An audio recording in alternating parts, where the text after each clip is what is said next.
You wake up before the sun rises. There is no alarm, no music, no voice calling your name, just silence. And then, somewhere outside the barracks, you hear them. Boots. Hundreds of boots moving across frozen ground. Left, right, left, right. The sound travels through the thin walls of the building before the morning light ever reaches your window. Your eyes open. For a few seconds, you don't move. You stare at the ceiling above your narrow cot, watching your breath disappear into the cold air. The room is dark. Around you, other young soldiers begin waking up. Blankets move. Boots scrape against the wooden floor. Uniforms are pulled from hooks. Nobody talks. Not yet. You already know what happens next. You sit up. Your feet touch the freezing floor. You pull on your uniform, button after button. The same uniform as everyone else. The same boots. The same dark cap. The same posture. And for a moment, as you look across the room, you realize something that you have known for a long time but never said aloud. Nobody here is really an individual. You are a soldier. And the soldier beside you is a soldier. And the one beside him is a soldier. Hundreds of faces, hundreds of names, but inside this system, names matter less than numbers. Today, you are not a person. You are a number, a uniform, a pair of boots, a body standing exactly where it is told to stand. You step outside. The cold hits your face immediately. The sky is still dark. The horizon is beginning to turn from black to deep blue. Across the parade ground, rows of soldiers are already forming. You take your place, straight back, eyes forward, hands at your sides. Nobody moves, nobody complains. And then the command comes. You march. Hundreds of boots strike the ground together. The sound is almost mechanical. Left, right, left, right. Your breath rises like smoke around your face. You have been taught since childhood that discipline is strength, that obedience is loyalty, that the individual exists for the collective, and above everything stands the state. Above the state stands the supreme leader. You were taught these ideas before you were old enough to understand them. You memorized slogans before you understood politics. You learned which portraits belonged on walls. You learned how to stand, how to speak, how to salute, and perhaps most importantly, you learned what not to say. Because there are questions you simply do not ask. Not here, not out loud, not even when you are alone. You were 17 when they came for you. You remember that morning clearly, a letter, a train ticket, a uniform waiting for you, and your mother standing near the door. There was no long conversation, no dramatic goodbye, no chance to sit together and talk about what would happen next. You were simply leaving. Your mother looked at you for a long moment. She tried to smile. You knew she was trying not to cry. You wanted to say something, anything. But the words would not come. So you carried your bag to the station. The platform was crowded. Other boys were leaving too. Some looked excited, some frightened, some tried to act as if they didn't care. You stood beside your mother until the final moment. Then the train began to move. You looked through the window. Your mother was still standing there. She didn't wave dramatically. She didn't run after the train. She simply stood still, watching. And only when the train had disappeared did she finally turn away. You never forgot that image. You carried it with you. Into training, into the barracks, into every freezing morning. Your first weeks are exhausting. Training begins before breakfast. Sometimes breakfast is enough to quiet your stomach. Sometimes it isn't. You learn not to think about hunger. You learn not to complain. You learn that everyone around you is experiencing the same thing. So you keep moving. Run. Stop. Turn. March. Repeat. Again. Again. Again. Your body becomes familiar with exhaustion. Your hands become familiar with cold. Your mind becomes familiar with instructions. The commanding officer walks past the formation. You stare straight ahead. He watches the soldiers carefully. A soldier who moves at the wrong moment gets corrected. A soldier who looks distracted gets noticed. And being noticed can make a normal day very long. So you become good at disappearing. Not physically. You cannot disappear from formation, but you learn how to make your face unreadable. You learn to keep your eyes forward. You learn to say exactly what is expected. You learn that silence can protect you. Mudid. Inside the mess hall, the meals are simple. A bowl, rice, broth, whatever is available. You sit shoulder to shoulder with the others. Nobody wastes food. Nobody talks loudly. You notice one soldier staring at another soldier's bowl. The other soldier notices too. For a second, their eyes meet. Then both look away. Nobody says anything. You understand the message. Everyone is hungry, but nobody wants to be the one who admits it, because weakness is not something you display. Not here. You finish your meal. You place the bowl down. You stand. And the day continues. Smoltier. At night, the barracks becomes strangely quiet. The same room that was full of movement during the day becomes a place of shadows. The light overhead flickers. One by one, soldiers lie down. You pull the thin blanket over yourself. You close your eyes, but sleep doesn't come immediately. Then you hear voices, very quiet, almost whispers. Two soldiers are talking near the far end of the room. You cannot hear everything, only pieces. A story, a rumor, a man who tried to leave. Another who had listened to something he wasn't supposed to hear. A family that suddenly stopped appearing in the village. Nobody knows exactly what happened, or maybe everyone knows and simply refuses to say it. The conversation stops. Silence returns. You keep your eyes closed, pretend to sleep, but you heard enough. The next morning, one of the beds is empty. The blanket is folded. The space is clean, almost too clean. You look at it for only a second. Then you look away. Nobody asks where the soldier went. Nobody says his name. The officer enters. The morning routine begins. And the empty bed becomes part of the room. Just another piece of furniture. Just another thing nobody talks about. You understand something that morning. There are things more dangerous than hunger, more dangerous than cold, more dangerous than exhaustion. Questions. Months pass. Your body changes. Your movements become automatic. You can wake up in darkness and put on your uniform without thinking. You can march for hours. You can stand still for what feels like forever. You can repeat the same words until they stop sounding like language. But something inside you remains awake, something you cannot completely train out of yourself. Curiosity. You push it down. Every time it appears, you push it down. Because you know the rules. You have seen what happens when someone becomes too curious, so you become quieter, more careful, more invisible. Then one morning, your unit receives new orders, a transfer, the border. You have heard about it since childhood, the place where two worlds meet, a line that exists on maps, in photographs, in military briefings, a line guarded by soldiers on both sides. You pack your things. You climb into a military transport truck with several other soldiers. The vehicle moves through the countryside. Mountains pass in the distance. Villages appear and disappear. You watch through the side of the truck. For hours, nobody speaks much. Everyone knows where you're going. The border. The truck finally slows. You see fences, watchtowers, guard posts, barbed wire. A landscape that looks strangely peaceful from a distance, but everyone around you becomes more serious. The jokes stop. The conversations stop. Your commanding officer gives you instructions. You listen carefully. You are told where to stand, what to watch, what to report, what not to do. The message is simple. There are no mistakes here.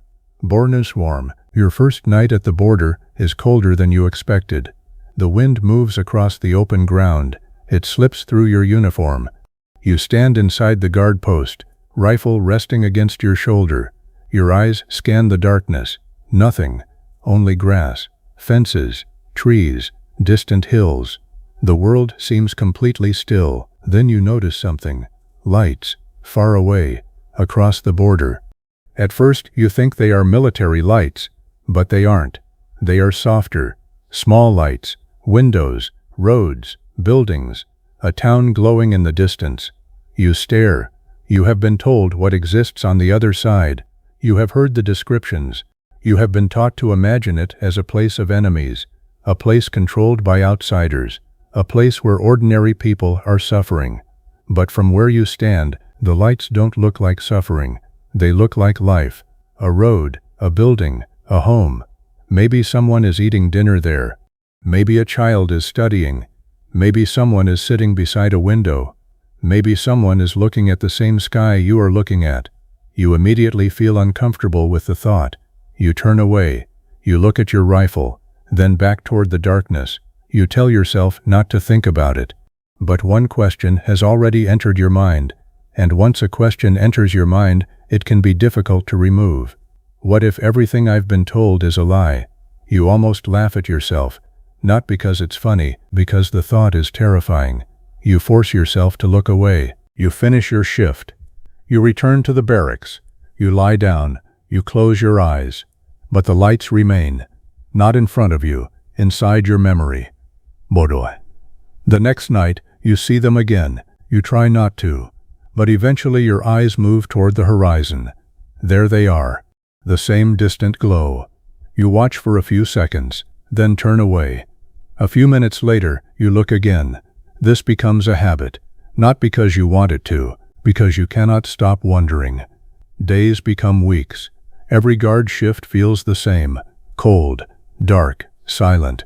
And every night, the lights are there, sometimes brighter, sometimes barely visible, but always present. You begin imagining ordinary things, people walking home, families sitting together, lights being switched on, a person opening a door, someone waking up early for work, simple things. Things you were never trained to imagine about the people on the other side. You feel guilty, then you feel curious, then guilty again. So you bury the thoughts. You tell yourself that a soldier doesn't need to understand. A soldier only needs to obey. Bodoh. Then, one night, everything changes. The wind is stronger than usual. The sky is almost completely black. You are alone at your post. You hear the normal sounds of the border. Wind, grass, a distant vehicle. Then, something else. Footsteps. You freeze. You listen. There, again. A faint movement, somewhere beyond the darkness. Your body reacts before your mind does. You reach for your rifle. You raise it. Your eyes scan the grass. Nothing. Then a shadow moves. Low, fast, careful. Someone is approaching the border. You tighten your grip. Your heart begins beating harder. Every instruction you have ever received returns to your mind. Stop them. Do not hesitate. Do not allow anyone through. You step forward. The figure stops. For a moment, everything becomes silent. Then he emerges from the darkness, a young man. Not a soldier, not someone carrying military equipment. Just a person. His clothes are worn. His face is frightened. His hands are slightly raised. He keeps looking behind himself, as if he believes something is following him. You stare at him. He stares at you. Neither of you moves. Your rifle remains raised. Your training tells you what this moment means. But the man in front of you does not look like the enemy you imagined. He looks tired. He looks afraid. He looks like someone who has simply reached the end of what he can endure. And suddenly, you remember the lights, those distant lights, the ones you have been watching night after night. You remember your mother, standing on that train platform. You remember being 17. You remember having no choice. You remember how strange it felt to leave home without knowing when you would return. The man takes one small step. You raise the rifle slightly. He stops. Now there are only a few meters between you. You can see his face clearly. His eyes are wide, not angry, not threatening, just terrified. And for the first time, you understand something. Maybe he is not running toward something. Maybe he is running away from something. Your finger rests near the trigger. Your hand is shaking. You hate that it is shaking. You have been trained to control your body, your face, your voice, your fear, but you cannot completely control what you feel. The man looks at you. He doesn't speak. Maybe he knows that speaking could make things worse. Maybe he doesn't know what to say. Maybe he is waiting for the same thing you are, for someone else to decide what happens next. Then you hear something behind you. Footsteps, far away. Another patrol. Someone is coming. Time is disappearing. You look at the man, then toward the approaching sound, then back at him. Your entire life has been built around instructions. Do this. Don't do that. Stand here. Walk there. Say this. Never say that. You were told where to live. You were told what to believe. You were told who your enemies were. You were told what loyalty meant. You were told that obedience was the highest form of duty. But nobody ever told you what to do when two human beings stood in front of each other and the rules suddenly felt less simple. The man takes another tiny step. You don't fire. He stops. You hear the patrol getting closer. Your heart pounds. You think of the empty bed back in the barracks, the soldier nobody talked about. You think about your mother. You think about the train. You think about the lights. And then you realize something. For the first time in your life, the decision in front of you is not being made by a commanding officer, not by a slogan, not by a poster, not by someone standing above you. It is yours, just yours. And that is perhaps the most frightening thing you have ever experienced. The approaching footsteps become louder. The man looks toward the sound, then back at you. His expression changes. He knows. Whatever happens next will happen quickly. You lower the rifle, only slightly. Not enough for anyone watching from a distance to understand, but enough for the man to notice. His eyes widen. You don't speak. You cannot. You simply look at him. For one frozen second, the border disappears. There is no north, no south, no soldier, no enemy, no propaganda, no slogans. Only two human beings standing in the cold. Two people who were born on different sides of an invisible line. Two people who never chose the circumstances that brought them here. The footsteps are almost there. You make your decision, and then the story cuts away. Because history does not record moments like this. There is no newspaper headline, no photograph, no official report explaining what two strangers felt in the darkness, no monument, no name carved into stone, only a silent border, a few distant lights, and a moment that may disappear forever. Morning comes, the sun rises over the border. The landscape looks completely different in daylight. Grass moves gently in the wind. The fences remain. The watchtowers remain. The roads remain. Everything appears normal. That is the strange thing about history. The world can change for one person in a single second, while everything around them continues as if nothing happened. Back at the barracks, soldiers prepare for another day. Boots are polished. Uniforms are adjusted. Formation begins. The same commands, the same movements, the same rows, but one position is empty. The officer looks down at his clipboard. A name is marked. A record is changed. A number disappears from one list and appears somewhere else. There is no ceremony, no explanation. The other soldiers notice. They say nothing. One soldier looks at the empty space. Another quickly looks away. The routine continues. Because routines are powerful, they can continue even when people cannot. Far away, at a small rural train station, a woman stands near the tracks. Years have passed. She is older now. The station looks almost the same platform, the same tracks, the same distant hills. She watches a train pass. For a moment, she remembers a boy, a 17-year-old boy carrying a bag, a boy who looked back through a train window, a boy who wanted to say goodbye properly, but didn't know how. She wonders where he is, whether he is safe, whether he remembers her. She has no answer, so she simply watches the train disappear. Then she walks home. At the border, the wind continues. Tall grass moves along the fence. The sun rises, then sets. Another night arrives, and across the darkness, the lights appear again. Small, warm, distant, almost ordinary. The soldier who once stared at them may never know what exists beyond those lights. He may never see those streets. He may never walk through those towns. He may never know the people who live there, but he has already learned something that cannot easily be unlearned. The world is larger than the story he was given, and sometimes one small question is enough to change the way a person sees everything. What if? What if the enemy is not what you were told? What if the people across the border are not so different from you? What if the person standing in front of you is simply another person trying to survive? And perhaps the most difficult question of all, what happens when you finally realize that obedience and morality are not always the same thing? We may never know what happened that night. Maybe the soldier followed his orders. Maybe the young man disappeared into the darkness. Maybe another patrol arrived before either of them could move. Maybe the decision was made by someone else. The truth may never be documented, and perhaps that is the point. Because this story is not really about one soldier. It is about the thousands of ordinary people whose lives are shaped by systems far larger than themselves. People who wake before sunrise, people who stand in formation, people who leave their families, people who follow orders, people who become numbers on paper, people who have questions but learn to keep them inside, people who look toward a distant light and wonder what exists beyond the world they know. And sometimes, somewhere in the darkness, one person has to make a choice nobody will ever record, a choice that may never appear in a history book, a choice that may never be known outside the few people who were there.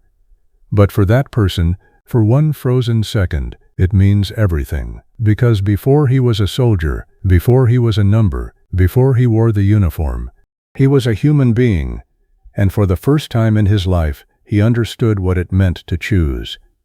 That is why some stories disappear, not because they were unimportant, but because the people who lived them were never allowed to tell them. This is the story of a soldier the world may never hear about. A soldier without a famous name, without a monument, without a chapter in a textbook. Just a young man standing in the cold, between two worlds, with distant lights on the horizon,